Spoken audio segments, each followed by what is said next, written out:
संपूर्ण महाराष्ट्रातील लाडक्या बहिणी नेहमीच माझ्या पाठीशी राहिल्या असून पुन्हा एकदा त्यांच्या पाठबळावर जिल्हा परिषद आणि पंचायत समितीवर भगवा फडकेल असा विश्वास राज्याचे उपमुख्यमंत्री एकनाथ शिंदे यांनी व्यक्त केला. रुई तालुका हातकणंगले येथील महायुतीच्या प्रचारार्थ आयोजित विजयी संकल्प सभेत ते बोलत होते.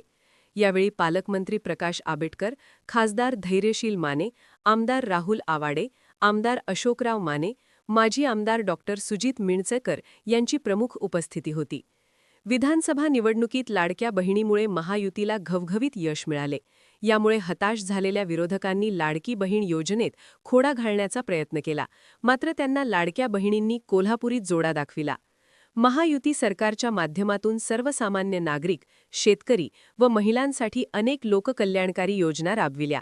यापुढेही आम्ही सर्वसामान्य जनतेला केंद्रबिंदू मानूनच कार्य करीत राहू. केंद्रासहित राज्यातही महायुतीचे सरकार असल्याने दोन्ही सरकारच्या विविध योजना जिल्हा परिषदेच्या माध्यमातून ग्रामीण भागात पोहोचाव्यात व विकासाची गंगा अविरतपणे सुरू राहावी, यासाठी जिल्हा परिषद निवडणुकीत महायुतीच्या सर्वच उमेदवारांना भरघोस मतांनी निवडून द्यावे, असे आवाहनही त्यांनी केले. दरम्यान रुई जिल्हा परिषद मतदारसंघातील महायुतीचे उमेदवार सुहास राजमाने, पंचायत समिती उमेदवार सौ अश्विनी पोवार आणि सौ मीनल मगदूम यांना मतदान करून विरोधकांची अनामत रक्कम जप्त करावी, असेही ते म्हणाले. यावेळी माणगावचे सरपंच राजू मगदूम, जवाहलचे संचालक अभय काश्मीरे, साजणीचे सरपंच शिवाजी पाटील, मुळशिंगीचे सरपंच गजानन जाधव यांनी मनोगत व्यक्त केले.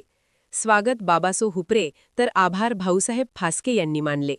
यावेळी व्यासपीठावर जवाहरचे माजी संचालक आप्पासो मुर्चिते, पुडलिकराव जाधव, जयसिंग शिंदे, राजाराम झपाटे, तिळवणीचे सरपंच राजेश पाटील, अतिग्रे सरपंच सुशांत वड्ड, रुईचे सरपंच गीता सावंत, माजी जिल्हा परिषद सदस्या वंदना मगदूम, सपना काश्मीरे, आनंदा झपाटे आदींसह मतदार बंधू भगिनी मोठ्या संख्येने उपस्थित